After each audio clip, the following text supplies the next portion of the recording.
Hello guys, this is Mark James Makapagal at sa video na ito tuturuan ko kayo kung paano mag-edit ng mga videos gamit lang ang inyong mga cellphone. Turuan ko kayo gamit ang Pocket Video.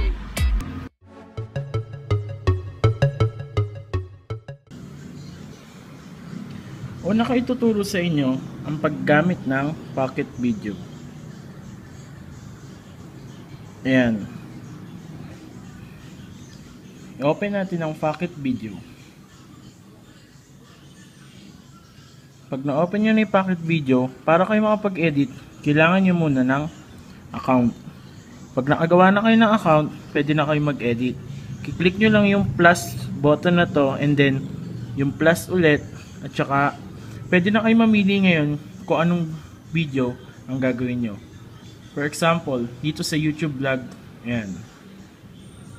I-click nyo lang yung pink na plus na to. Tapos, para makapag-import kayo ng video, i-click nyo lang yung camera roll at yun. Pwede nyo lang i-click yung video na gusto nyo i-edit. For example, ito.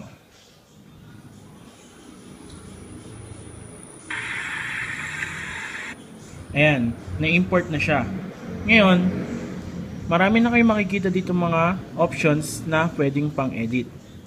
Pwede yung photo sticker, pwede kayong mag-add ng photo sa mismong video. Ayan. At pwede rin kayo sa video sticker, na kung saan pwede kayong mag-add ng mga videos. For example, ito. Ayan, done. Ayan, ma-add nyo siya at pwede nyo siyang i-resize at i-locate kung saan nyo gustong ilagay. Click nyo lang yung check dito.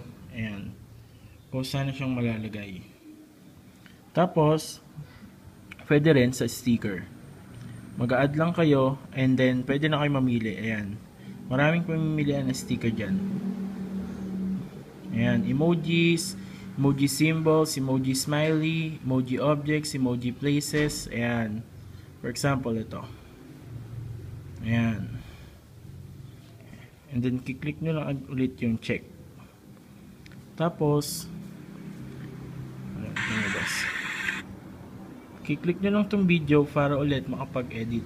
Kiklik nyo lang yung text at para makapag-add kayo. Ayan. Pwede siyang banner, dynamic, meme, caption, at saka chat. Ayan. At saka simple. Kiklik na yung check. Pwede rin kayong gumamit ng voice over. Ayan. Pwede rin kayong gumamit ng sketch. Ayan. Thank you so much guys for drawing kayo ng kahit anong gusto nyo. And then, ayan. Trim, split, speed, resize, transition, volume, tsaka history. Ayan. Tapos, pagka okay na yung ano nyo, click nyo lang yung finish. Thank you so much guys for watching my video. And no. Ayan.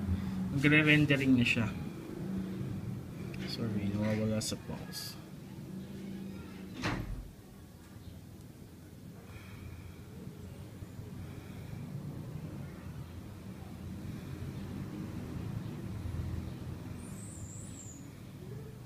Bagal. Ayan. Composing na siya. Tapos, maglalagay kayo ng caption na kahit ano na lang. Ayan.